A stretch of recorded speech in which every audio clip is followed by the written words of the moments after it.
Welcome back to the podcast, folks. Today, we're diving into the world of Ethereum.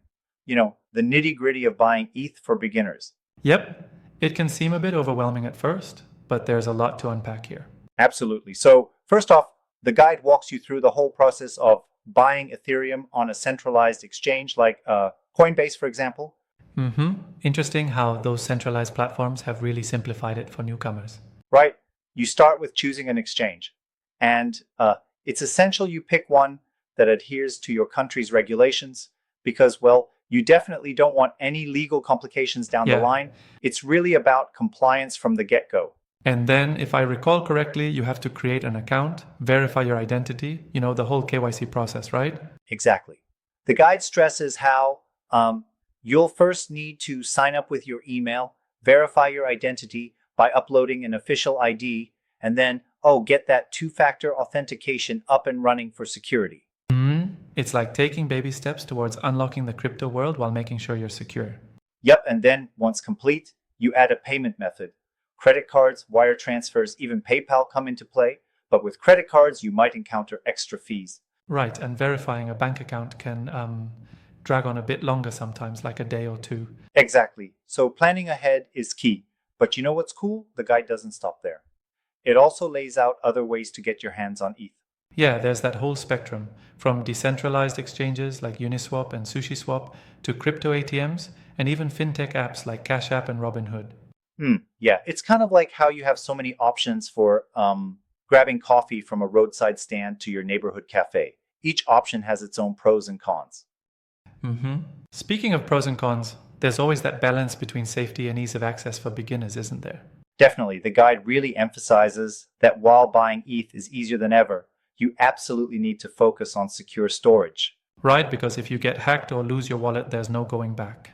Exactly. There are essentially three main types of wallets discussed: mobile wallets, exchange wallets, and hardware wallets. Each has its own risk profile. Okay, let me see if I got this.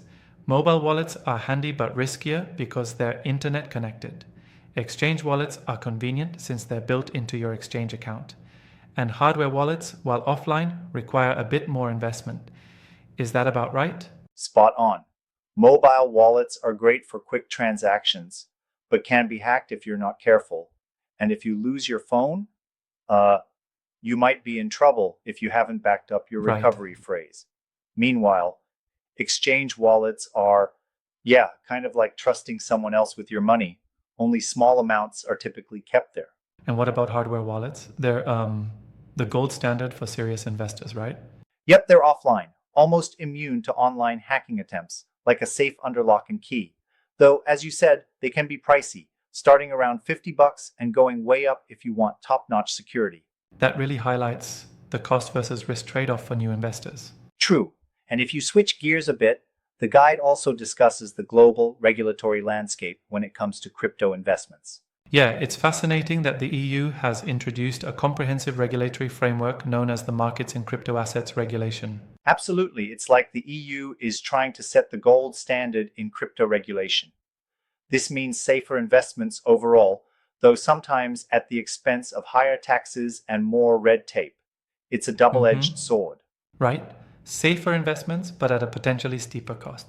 And then there's the situation in the US with the SEC, right? Yeah, given that all crypto trades, including staking rewards, now have to be reported for tax purposes, it's pretty strict. And Right. interestingly, even decentralized exchanges might eventually face tighter scrutiny due to improved blockchain analytics. That's a bit of a head scratcher because DEXs are supposed to embody the decentralization ideal, aren't they? Exactly my thought. It's like trying to tame a wild horse. The decentralized world loves its freedom, but governments are eager to step in with oversight. And over in the UK, the FCA has a whole list of rules, even causing PayPal to pause its crypto offerings at one point. Right, the FCA demands adherence to strict anti-money laundering and risk disclosure policies. It's definitely a place where you need to ensure you're using compliant platforms to avoid any legal tangles. This seems to be a recurring theme. Security and compliance are just as important as the purchase itself. Absolutely. The guide really drives home how crucial it is to do your due diligence, not just with the exchange, but also with the storage solutions. Yeah, indeed. Now, there's one thing I'd like to challenge a bit. While the guide offers a lot of advice on centralized exchanges, what about the beginner who might be keen on decentralized routes? Great point. The guide does mention decentralized exchanges like Uniswap, where you swap tokens using a connected wallet rather than going through a centralized entity. But it's true that many beginners may find the process a bit more technical and less straightforward. Yeah, like without the clear steps such as account creation and identity verification, it can be less user-friendly. Right. And that's why most beginners tend to start with centralized exchanges where they get that extra layer of guidance, even if it comes with some fees and restrictions. And let's not forget, each purchasing method also comes with different fee structures. Credit cards, for instance, can have those extra fees that add up. Exactly. It's like choosing between a convenience store and a supermarket. Sometimes paying a little extra can mean a lot less hassle. Exactly.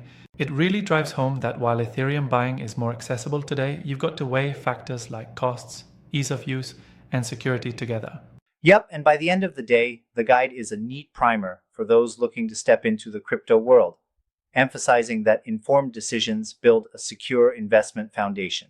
Well said. It's all about balancing user-friendly approaches with the necessary security measures and regulatory compliance. Exactly. And for anyone just starting, taking these steps seriously can mean the difference between a smooth journey and a rocky ride in the volatile crypto landscape. Yeah, absolutely. It's amazing how much detail goes into just buying Ethereum, from understanding KYC to choosing the right wallet and navigating the different regulations across countries. Totally. It's like preparing for a long road trip. You plan everything from the car's safety to the packing list, ensuring no unwanted surprises along the way. Exactly. So, if our listeners are thinking about dipping their toes into Ethereum, what would be the one piece of advice to stress? I'd say do your research. That means not just the basics of buying ETH, but deep dive into the security measures and local regulations that fit your region best. And don't rush into the purchase without understanding how you plan to safeguard your assets. Wise words. It's an exciting venture, but one that demands a healthy respect for the underlying principles of finance and regulation. Absolutely. And remember, the crypto world is evolving rapidly. What works today might change tomorrow. So keeping informed is key. Indeed. All in all, it sounds like buying Ethereum, while accessible, comes with its own set of challenges that require both caution and savvy decision making. Exactly. And with platforms continuously adapting, from centralized exchanges to the expanding role of decentralized platforms, it's clear that staying educated is more important than ever. This has been such an engaging conversation.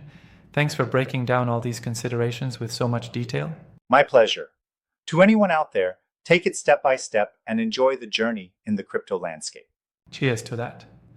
And hopefully, our discussion today gives everyone the confidence to navigate the world of Ethereum safely. Absolutely. Until next time, folks, stay curious, stay secure, and keep exploring the fascinating world of crypto.